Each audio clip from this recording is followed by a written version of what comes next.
Thank you so much. Hello, everybody. My name is Geri Gil, and I'm an aromatherapist.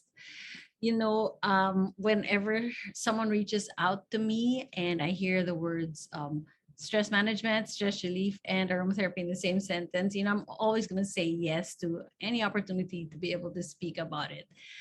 I'm always very excited to reintroduce this old modality into modern society.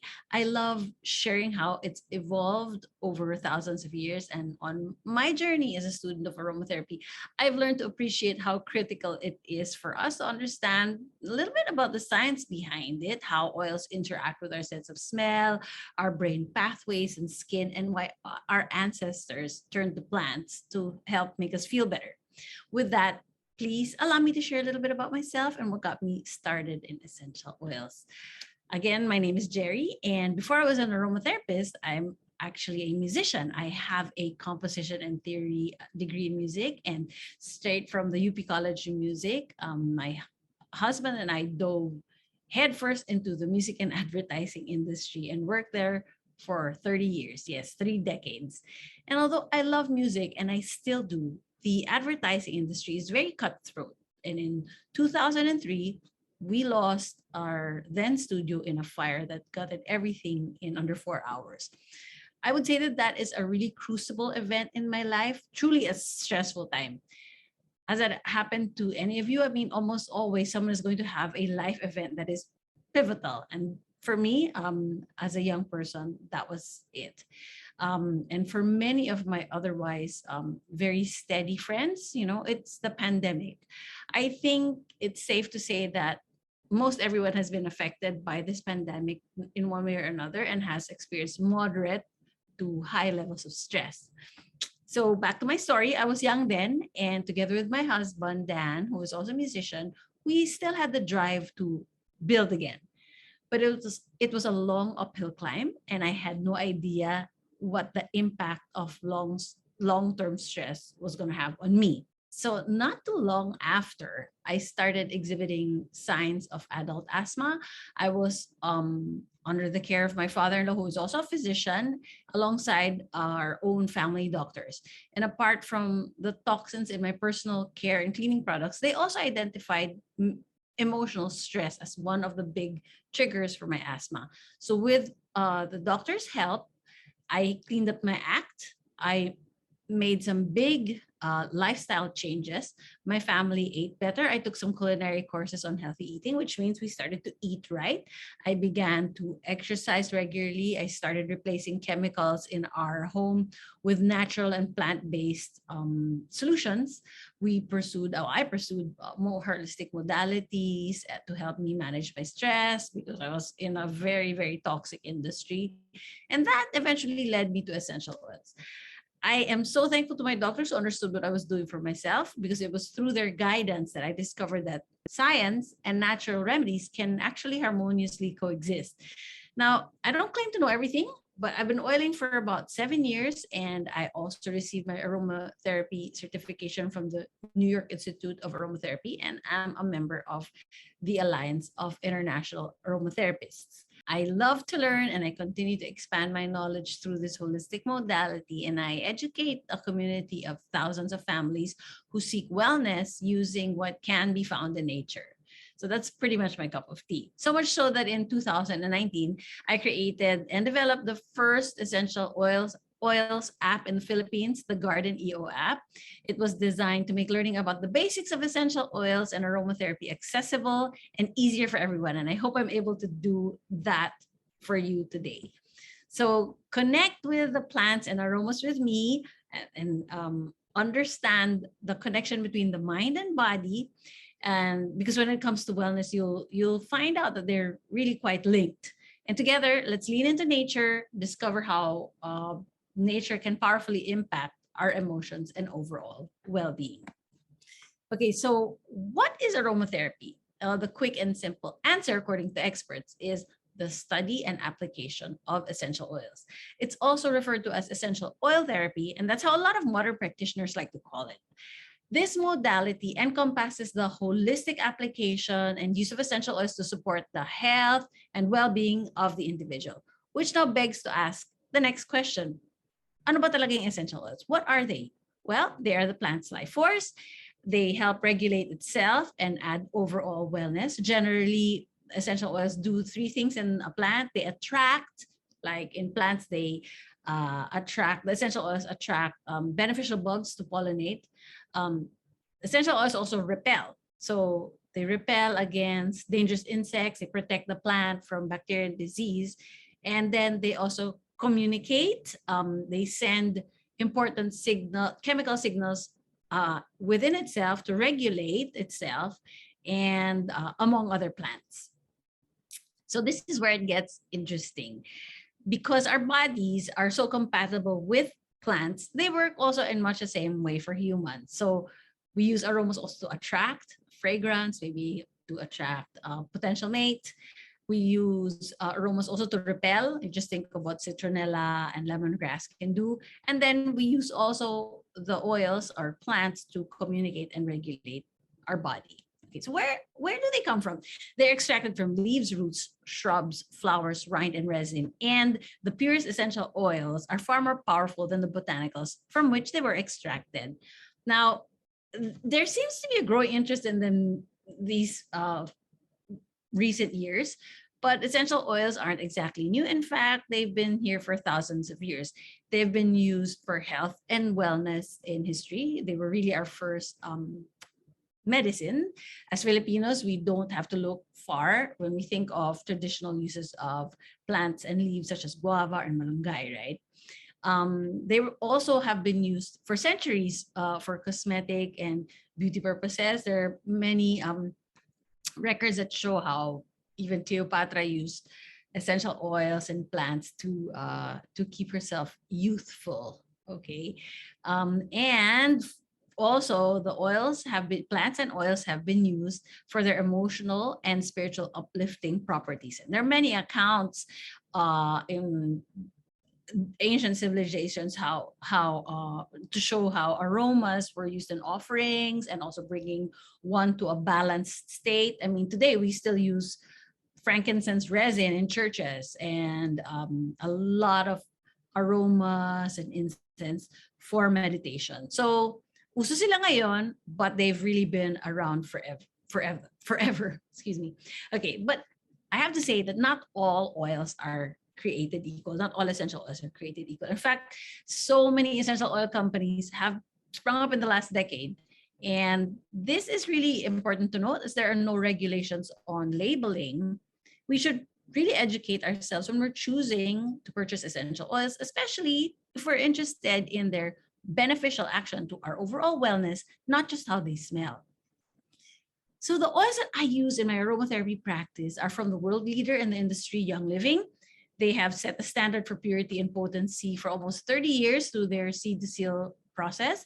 And with over 600 or so essential oil products at your fingertips, there are really so many possibilities. And you're bound to wonder how to use them all. Well, no worries. With a little help from me, you'll become adept and a pro in no time. So the usual questions are they safe? And I'm going to answer, yes, they are. Do they work? Yes, they do, if you use them properly. And how do they work? Well, the easiest way to enjoy the aromatic benefits of essential oils is by breathing them in. You can relieve your stress by just taking the oil and inhaling, right? You can also experience the action that you want by putting a drop in your hand or inhale directly from the bottle or diffuse. Topical use is also very popular. Some people move from very casual oilers to devotees after learning how to use the oils on the skin. So oils can also help improve the appearance of healthy skin or be beneficial in a stress relieving massage. And another method of use, you can also obtain the benefits of certain essential oils by ingesting them. Did you know that? So internal consumption is a recognized method of French aromatherapy. And in the Philippines, we have a line specifically labeled for internal use called the Plus line. These are the highest grade supplement approved oils. If you're not aware of this, even beverage companies and food companies actually use essential oils to flavor their products. Okay, here's a part of the sense of smell that I find super fascinating. Have you ever smelled anything and felt transported back in time? Like, I have a friend who every time she smells pandesal, she is brought back to Sunday afternoons with her grandmother because the core memory there is her lola would bake fresh pandesal every Sunday. When I smell heated banana leaves, that just reminds me of freshly pressed clothes.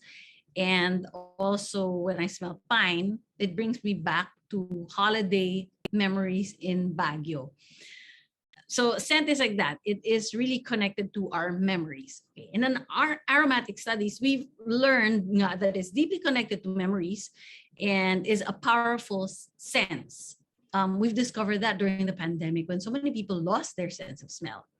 And immediately, the science behind how scents affect the human brain was deeply researched and brought really to the forefront in the last 2 years. So please indulge me for a moment and allow me to refresh ourselves with how our sense of smell works. Olfactory aromatherapy is the therapeutic use of the sense of smell and aromas of essential oils to enhance the body, mind, spirit, and well-being of a person. So research and studies have shown that aromas can produce a wide range of effects and can be of great benefit to emotional and psychological conditions and physical health, particularly stress-related conditions. So how does aromatherapy affect the brain? Well, because of how our brains are arranged and our brain is right behind our nose, this sense is most closely tied to our emotions and memories because that system behind our nose is the limbic system that I'm sure our doctors here are most likely familiar with, and that we refer to the limbic system as the seat of our memories and emotions. So when you inhale an aroma, the scent molecules or the aromatic molecules interact with the lining of our nose. And then this tells the neurons there to generate a message for the olfactory bulb, which processes the signals and then sends information about the smell to the limbic system, which is again the center of emotions and memories. And instantly, thoughts of people, places, and events associated with these olfactory sensations are stimulated. A cascade of psychophysiological events take place that can impact and modify your mood, moving you from one state of mind to another. Interestingly, our other senses do not pass through these same systems. That's probably why smell can be so powerful. Depending on the information our brain gets from our noses, the scent can activate immune response, change blood pressure, affect digestion, trigger memories, evoke emotions, and kick off a host of other physiological responses. It's also important to note here that this form of therapy, olfactory training, also is widely used today in our smell training. 4 aromatic families of essential oils are used in helping those who have lost their sense of smell to gain it back or to build it up. Typically, it would be fruity, that would be lemon, spicy would be clove, floral would be rose, and resinous, they use eucalyptus. And a large part of the training process is connecting the sense of smell with a positive memory and emotion. So it's really so fascinating, but that is a different webinar altogether. Okay, so we've talked about positive emotions. Now let's talk about negative emotions for a bit. Modern life comes with a lot of stress and anxiety. And if you're like many of us, negative emotions can creep in and then they can cast doubt on whether you're doing enough. And that can be an emotional weight that will drag down your physical health if you don't take time to be well. If you're not emotionally well, it affects your physical. You can't get up, you can't move, you don't want to eat. So it affects our physical state. So every person from time to time feels different negative emotions like fear, stress, anger, frustration. And once this happens, these emotions are kept within your body and it's not easy to get rid of them. The more negative energy that resides in you, the bigger the harm it may cause in the form of you just not being well. for a longer period of time. So emotions are considered to be normal and healthy, whether positive or negative, but it's only when they become extreme or uncontrollable that they could open the door to a more concerning stage. So other holistic modalities like TCM or traditional Chinese medicine believes that the major internal cause of disease within the body are negative emotions like stress affects the heart, fear affects the bladder, sadness affects the lungs, which is probably why I developed asthma, because I was very sad about the fire, right? But if emotions do that to us, they negative emotions can be a major cause of disease within the body. It's important to note that it's also the most easily influenced, meaning that with the right attention and treatment and care, emotions and their corresponding ailments can change. And this is where I'm going to say aromatherapy offers hope. You can take a deep breath, break out the aromatic tools, and get back on track. Pure and unadulterated plant extracts, they deliver chemical constituents known for their powerful effects on the body and mind, as well as their ability to calm, relax, and lessen our anxious feelings. And so this makes aromatherapy a natural and highly effective modality that can help modulate your health and emotions. And I once read that no remedy is so perfectly suited to immediately influence and begin correcting emotional imbalance as essential oils. Okay, so research findings show that aromas can do the following. Just look at these 8 wellness goals that we all want to achieve. And aromas that have been known or researched to support these goals and our emotions to bring us back into balance would be what you see here.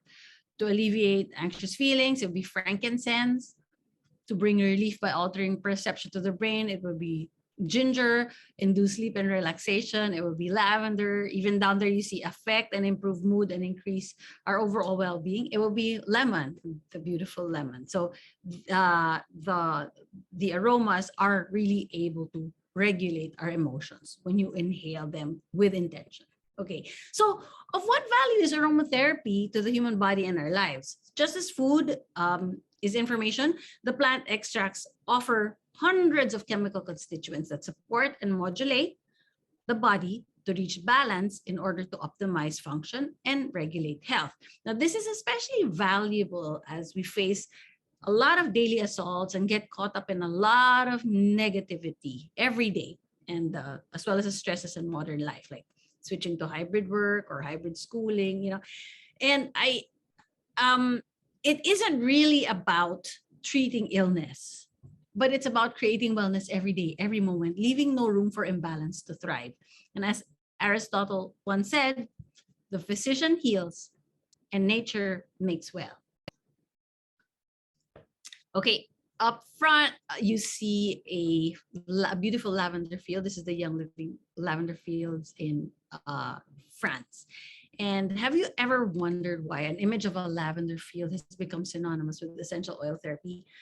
Let's take a look at how lavender became the iconic oil that is synonymous to aromatherapy today. In front of you is a mini monograph of the lavender plant. We always refer to a Latin binomial so that the genus and species, it's really specific, so we know what kind of action we're after. And you'll see key constituents, why this is the plant that we're going for, and its aromatic influence. And look at the emotions that it serves: irritability, sadness, anxious feelings, hyperactivity. And then common uses of this oil would be daily skincare, relaxation and sleep, blends for kids, emotional balance, breathing support, and natural cleaning blend. So lavender would be our gateway oil to aromatherapy. And I'm just gonna show you 2 more mini monographs that are important and that are very special to aromatherapists. These are 3 of the well-loved oils that we like to talk about a lot and use.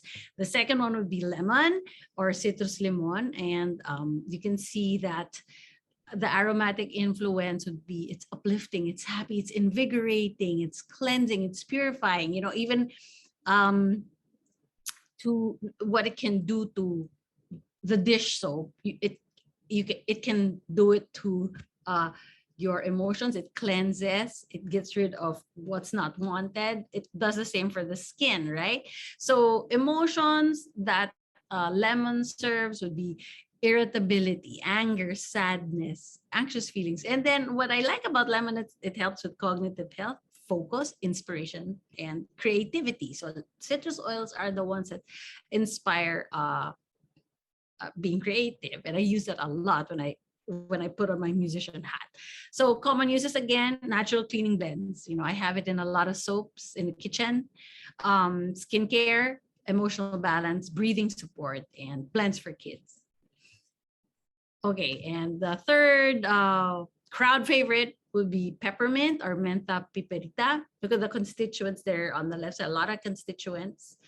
Aromatic influence would be uplifting, soothing, cooling, stimulating, cleansing, calming. All of these adjectives, you just take it and then do you want to cool your skin or regulate your body temperature? Then you use peppermint. But if you want to cool the emotions, kung masyado mainit or mainit ang ulo, you can use peppermint. If you want to soothe your skin and calm or refresh your body or refresh the mind, that's how these descriptive words are applied in aromatherapy. It depends on what you're trying to achieve, and then these are the aromatic influences and how it can help. Okay, so the emotions that peppermint serves: sadness, because it's so uplifting, it's gonna just perk you up. Anxious feelings also. So when you're a little anxious or stressed out, go peppermint, go get peppermint. You're gonna be smiling after a while. Cognitive health and focus. So I like to combine lemon and peppermint, and sometimes even lavender, just to help me focus. And I breathe in the constituents in a diffuser, right? And then you've also got burnout, exhaustion, fear. That's what peppermint can serve.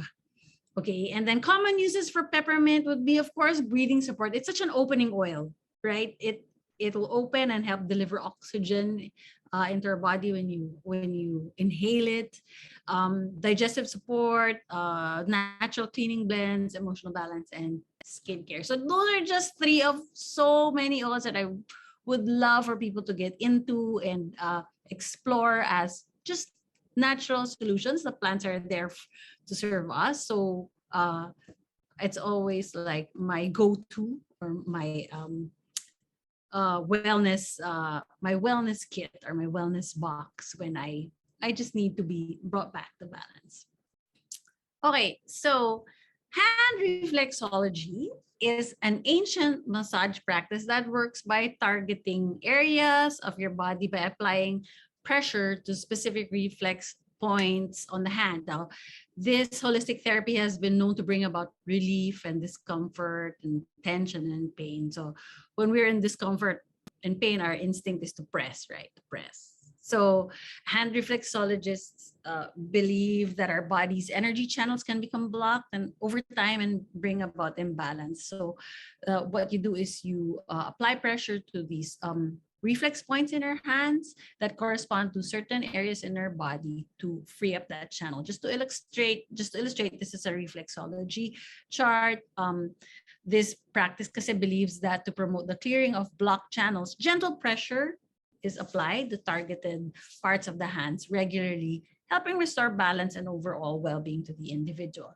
And I'll show you some ways to perform self-massage on your hands using a reflexology stick and a massage medium using lavender. So these are the pressure points you want to target when you're performing the massage. You can see the head and sinus, right? You've got the stomach here.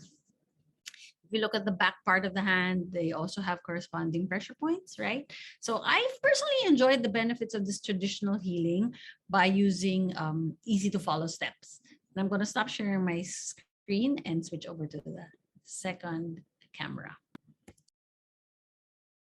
Okay, so to do hand Thai hand reflexology, you will need, of course, a reflexology stick. This is a traditional Thai reflexology stick. It's got a nice round and blunt end on one side, and then a more precise point on the other side to target smaller areas. You will have a massage medium, and I'll teach you how to create one using lavender essential oil. This is a 2% dilution, so I take about 20 ml of coconut oil, and then I will put 8 drops of lavender essential oil into it. That's a nice safe dilution. Oops.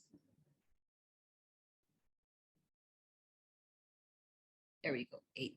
Okay, so right away, you've created a massage medium, which can also be a body oil. I just give it a swirl here. Body oil after the shower, right? So what I do is very, very easy. When I'm seated, I will take the massage medium, which is already prepared, and I will apply a little bit on my hands. Yeah, already I'm smelling the beautiful lavender essential oil and experiencing the benefits of a very nourishing virgin coconut oil. So I massage it first. This will help make the stick glide better. And then we start by rotating the wrists, loosening it up. You can do this while you're talking to your patient. And then you can extend the fingers just to loosen up the hands, and then flex the wrists towards your body just to prepare. And then if you want to stimulate the head and sinus and face areas, you can tap your fingertips, and then you can rub the nails together also to stimulate the areas and some of the reflex point. Okay, now we will apply a massage medium onto the forearm, and do a palmar walk 3 times across, just like this. Sarap na.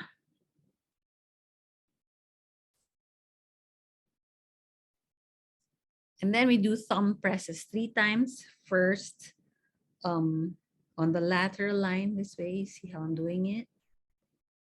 And then the central line, just use your body weight. Okay, and then the medial line, down the forearms, okay? And then you interlace your hands, and then you use the thumb to just massage along these lines. Already it feels so good. Okay, but this is where, okay, that's as far as I would go using my thumbs, because I don't want to transfer one problem to another because of all the pressure I'm applying here using my thumb. This is where I will take the stick and apply reflexology. With my palm up, I'll take the broad side and I'll start. You just very, very gently start making some broad movements this way. So you could be talking to someone, you could be in line, you could be in the car. You can do this, okay? And then after that, you can hold it like a pencil and start drawing little lines there. So you're stimulating all those organs that correspond to these pressure points and reflex points in the hand, right? Just little lines.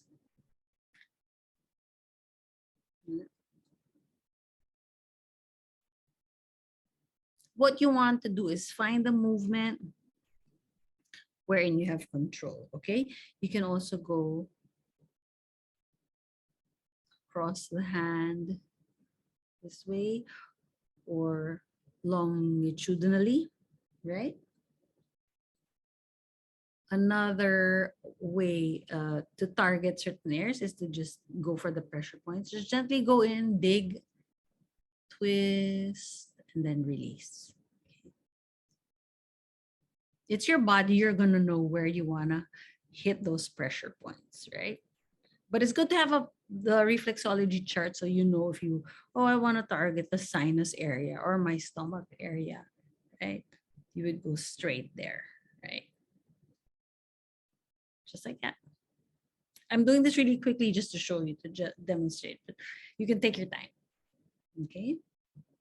Pressure points here. Okay.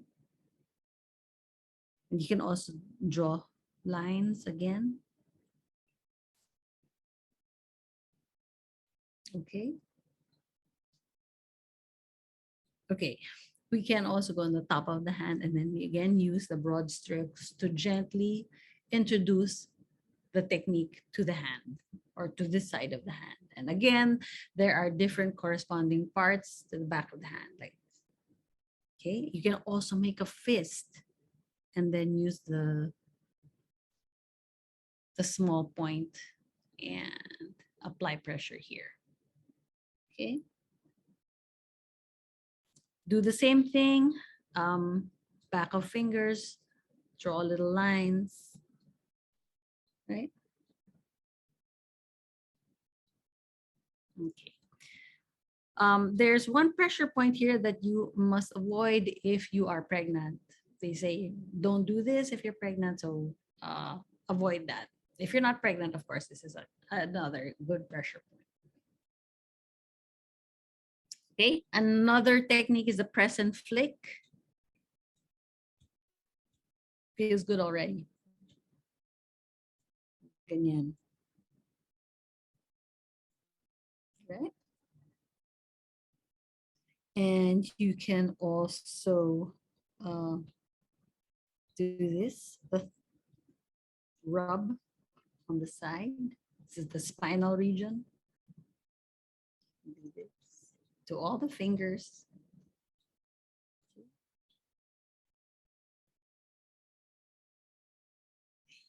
And lastly, using the broadside, tap. Very, very gently. Yeah. So there, just by doing that, you've given yourself a nice hand massage and you're also clearing the channels that could have gotten blocked over time. I encourage you to check out a